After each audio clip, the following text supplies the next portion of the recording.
everybody. Dr. Zhivago here, your friendly local cartoonist. Hello, neighbors. I hope you're all doing well. The last video is gaining more popularity. I'm really glad. I really don't know how many people are watching my videos. Actually, I'm just posting random things, but mostly I'm posting the tools that you need for an artist. I've been a professional cartoonist, illustrator, author for a very long time, 2 decades, going on 3 decades. That's 30 years. It'll be my 28th year this year, actually, being a cartoonist and teaching in education and an entrepreneur. It started out as, I would have to say it started out as a hobby. And then, when you become good at something, you want to do it more. It becomes addicting. Art becomes your life. And other artists, I'm sure you can relate that this is a hobby that became a passion and that you want to share it with as many people, family and friends as you can. And those friends become, fans and people that adore your work and love your style. So that's how you do it. But with that, you have to invest in your business and in your hobby, and you have to invest to make these things happen. So these are the sort of things that I use. Of course, I invested in a computer system. It's not that new. Let me tell you, this is old technology, but I'm using updated software from Adobe Creative Suite and Graphic.com and some 3D software, and I'm dabbling in a lot of coding and things like that, which I'll want to continue to do, because I think it's important to focus on expanding your education and learning more in technology and software and the latest things that you can. I'm 55 years old. Yes, I'm 55 years old, and I don't want to act like, I'm obsolete. I want to know exactly the kinds of things that are available out there and keep learning. Okay, so I invested in a large Cintiq tablet. I also have an iPad Pro and a regular iPad and a mini. And those are the things that you can use if you're out and about. Those are the portable things. But this is stationary, has to stay in my home office. I used to have an office, and I was figuring out that I can do things from home after the pandemic without paying an arm and a leg for rent and overhead and things like that. I can do things in my office and not necessarily carry a lot of product in-house. I can always rent out storage unit for that, or I could just keep it in my garage or a small extra bedroom or things like that, or get a shed or something like that and keep my tools in there. So those are the things that you could, cost effective things that you could do to run a business from home. Not necessarily. And then when you do expand, then you can think about getting warehouse and things like that and work from a studio. And yeah, so here are the tools that I use. For example, I use paper products mostly to sell online. So I created a planner system, and it's with a disc planner system. And I love this acrylic cover that I got on Amazon, and it's for this size of planner. And I basically used Adobe Creative Suite in the back to create templates on an 8.5 by 11 plane. And let me show you. Sorry if I'm off the screen right now, but 8.5 and 11 template is like this. So you create the digital artwork vector. I use Vector, Photoshop, Graphic.com. It's mostly Vector because vectors are more crisp. Even the smallest print or even the largest print, all the way up to a mobile a trailer. You could print using Adobe Vectors, okay, or graphic or vectors in general. So it's crisp, it's precise, it's detailed, and I create it on paper products right now. I also create stickers, I also create bookmarks, and I use a Cricut cutter. And you know what that is? You can get it for like, I got mine on Wayfair and it was on sale. I waited for clearance sales, and I keep it underneath my cabinet here, and everything is hidden inside of these cabinets. I keep all of my let me give you a sneak peek. There's my Cricut, and I keep all of my wires and everything underneath it. So that's how I do it. I basically, it's a compact system. It's a compact mini manufacturing system. So with this set, and this is the show of tools that I use. I have the Happy Planner because that's what I really love. I love the Happy Planner, and I bought a Happy Planner and I said, I want to make my own Happy Planner like system, but using my own graphics. I'm a graphic illustrator designer, and I want to use mine. I don't want to use Disney's, I want to use mine's. So I created the look on Adobe Creative Suite Vectors, and then basically I got 9 discs, and I used the Mickey Mouse Happy Planner discs. And you can order discs, these plastic discs, online on Amazon as well. And I created my own covers.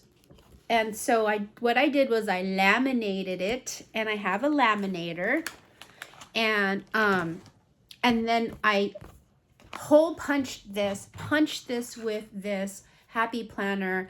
And you can get, it doesn't have to be Happy Planner, it could be any planner hole punching system, but I used this and I created, I had to do a lot of tests on what thickness the laminator could penetrate with this. I had to use full force strength to do that, but normally, you know, this disc system doesn't have a thick acrylic cover like this.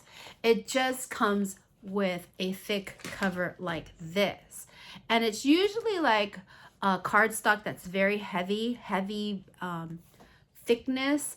But my printer that I have here could not print that thick of a cardstock, so I instead, for the customer that wanted to buy this disc organizer system, I would laminate it and then send it to them like this.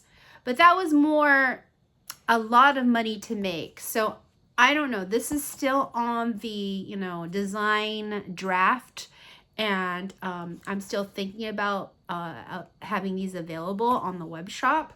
But if you wanted to have the print sheet, you could go ahead and order that, and I'll have that up on the website. You could laminate it yourself, and then also buy yourself a tab system like that and have my design on your disc system if you wanted to do that. So that's front and back, and I will have that available online.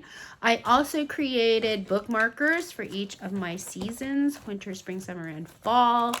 And again, you can take it off of the disc, and then you can place it in different areas of your planner to like mark where you're at in the month.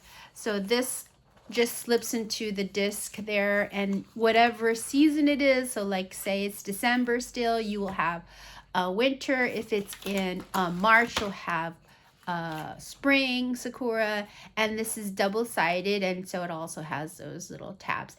And yeah, it's either you can have it laminated or laminate it yourself, or order it just the paper cardstock that I will have the bookmarkers available as well. To get this curved corner, I use this hole punch, and some of the designers and illustrators that do everything in-house have an industrial one where it's kind of like a cutter with with a heavy duty tool, but I use this, and I think I showed you this before, and it has different kinds of corners. It has the S, the short, the medium, and the large. So what you do is you put it on that section and you just press this, and it cuts that curve on the corners of your paper. And so that's how I got that finished look. So for example, if I were to have paper and I wanted to cut that corner, and I'm already going to do it with this this sleeve that I created.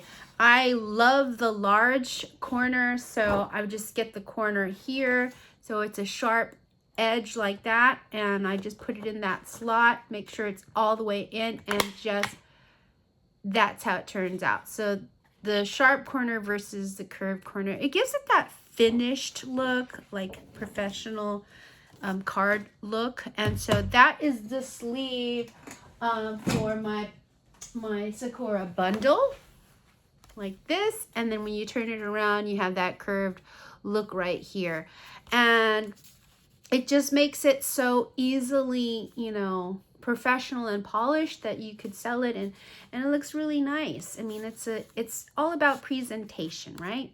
So that's what that looks like. And what I seal it with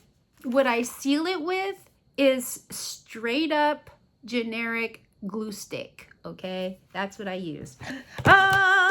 Also, so that is a tool that I use. Also, like I said, I use Cricut to my Cricut machine below here to create different creative cuts on bookmarks. So I also sell bookmarks, and these are also on the web shop.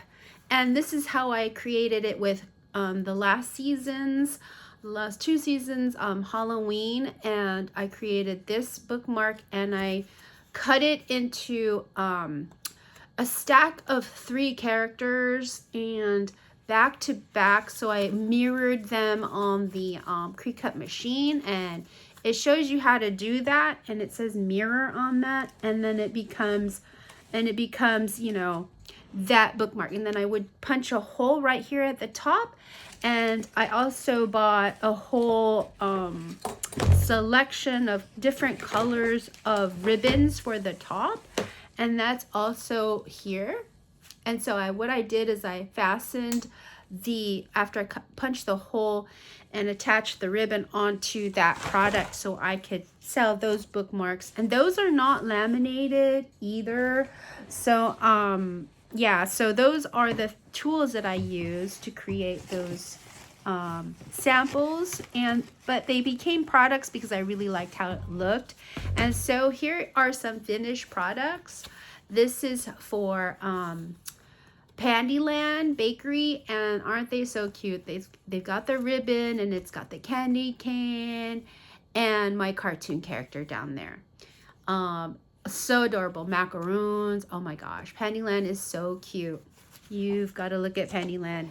Sakura, if you think Sakura Seasons is cute, Pandyland is adorable. It just reminds me, and I was very inspired by Hello Kitty. Hello Kitty was my favorite. This is very cute as well. This is Pondy Sol. He makes Pondy Sol bread.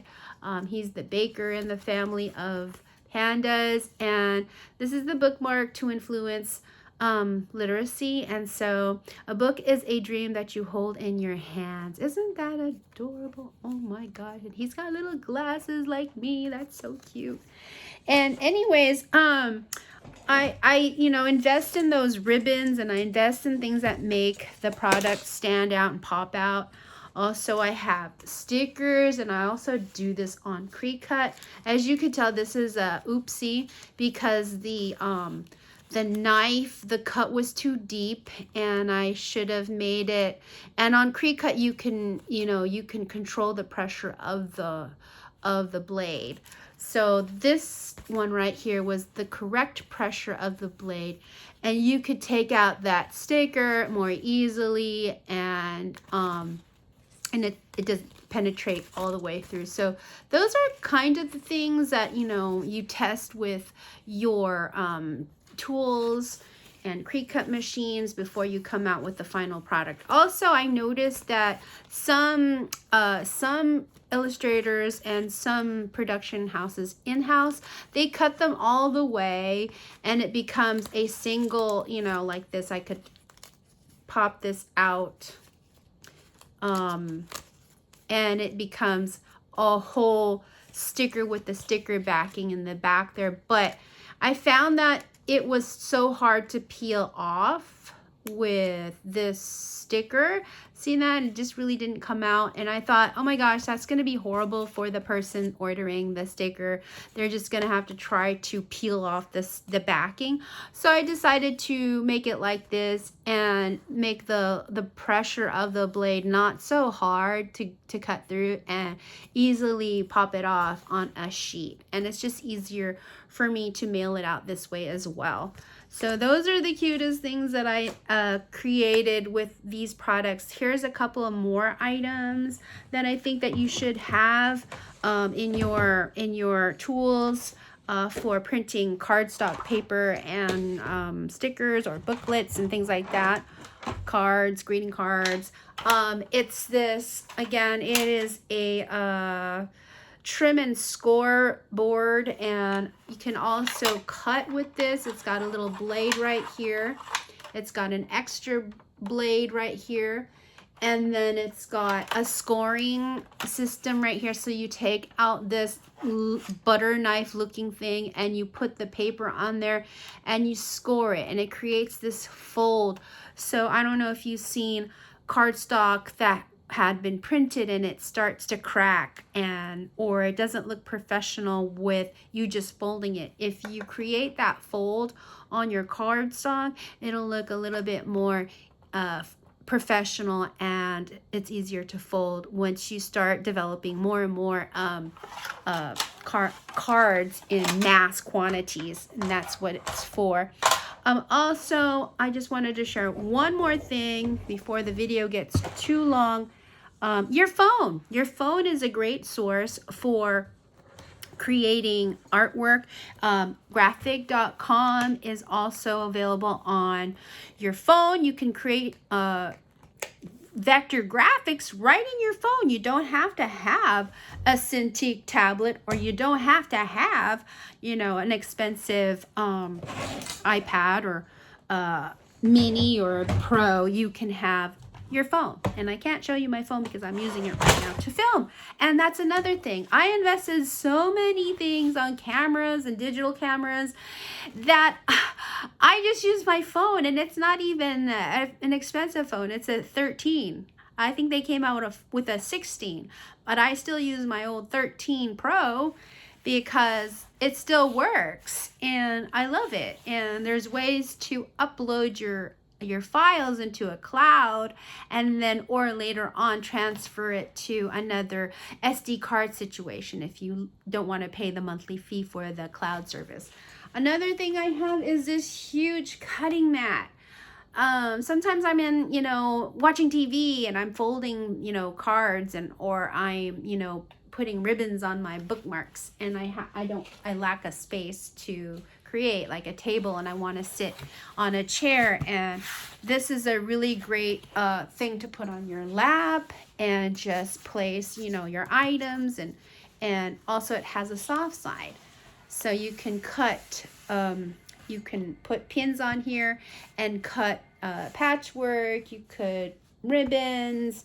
This is more for like sewing and laying things out if you're going to make like stuffed animals, scarves for dogs and animals. Just a really nice surface to have. And this is one of those things that I just really love. I think this costs like $40, but it's a good investment, because if you're going to cut something, you don't want to cut something on your valuable couch or your bed, wherever you're creating. And that's the beauty of using tools that are not over the top, and you know, you want to try to like grow with your business, and then purchase those big item things when you really need it, when you start getting sales on the website. I use Wix because I know how to HTML code. So if you don't like creating your website on something like that platform, you could use templates that are already on the Wix system, or you can use WordPress. It's a little bit more complicated if you want something more complicated, but they also have templates that are easy to upload your items, and also they have where you could also create a online shop with PayPal or whatever system they use, connecting your bank account. So you do have to have a bank account, and those are the kinds of things that you're going to need for a small business to run successfully. And this could be for any business. You can sell, all kinds of cool stuff online. It doesn't have to be artwork. It could be, like for example, oh my gosh, my daughter got me this. Is from Pop Mart. It's called the Monsters, and I heard that these are so wanted, sold out everywhere. So it's basically like a blind box, and you have choices here on what you can get. And I got I got Hee, and it is there's, I guess, 1, 2, 3, 4, 5, 6 choices, and then there's a secret one, and these are rare. And so these are Have a Seat Labubu, okay? Labubu. And so let me tell you, if I had the idea of making this, I would totally do it with Sakura Seasons. Okay, Pop Mart, let's collab. But anyways, this is the Labubu. Isn't this monster so cute? Oh my God, look at this. It's so adorable. And again, you can get it on popmart.com, and you can, I don't think you will know what you're gonna get, like a blind box. So if you get 2 of these, just be prepared, but they are rare and you'll like them. So anyways, again, you can create a website to sell your product and be successful like these Labubus, and I'm pretty sure they're gonna be a hit. So keep trying, keep striving to create your art business online, and you could be like this. But you know what? I'm gonna go ahead and share my stuff, because mine's is just as good. And come on, you could buy my stuff, and maybe my stuff could be like this, right? Vote yes if you want to see that. Thumbs up, subscribe, comment if you want to see Sakura Seasons like this, and Pop Mart collab with me. Come on now, Dr. Zhivago. I'm the real deal. Bye, Labubus. Bye, Monsters. Bye, Sakura Seasons. Bye, neighbors. Bye, friends.